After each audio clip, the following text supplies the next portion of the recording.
নাটকীয়তা ও কর্মী সমর্থকদের রাতভর প্রতিরোধের পর শুক্রবার ভোর 6:45টার দিকে নারায়ণগঞ্জ শহরের দেওভোগ এলাকার নিজ বাসভবন চুনকা কুটির থেকে সেলিনা হায়াৎ আইভীকে গ্রেফতার করেছে পুলিশ। তার বিরুদ্ধে একাধিক মামলা রয়েছে বলেও জানিয়েছে পুলিশ।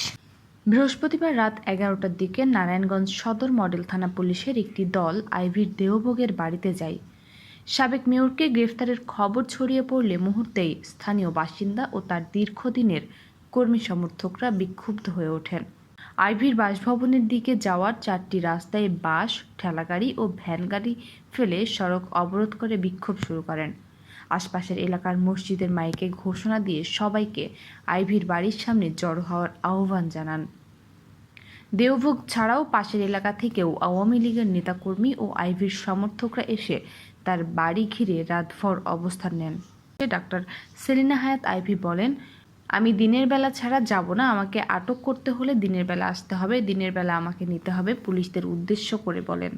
এদিকে বিপুল সংখ্যক মানুষের উপস্থিতির কারণে রাত 12টার দিকে ঘটনাস্থলে অতিরিক্ত পুলিশ মোতায়েন করা হলেও কর্মী সমর্থকদের বাধার মুখে পড়ে তারা আইভীর বাড়ির কাছে পৌঁছাতে পারেনি।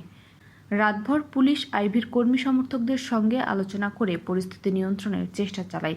ভোরের দিকে পুলিশের ঊর্ধ্বতন কর্মকর্তারা আইভীর বাড়িতে প্রবেশ করেন এবং পরে তাকে ভোর 6:45টার দিকে গ্রেফতার করা হয়।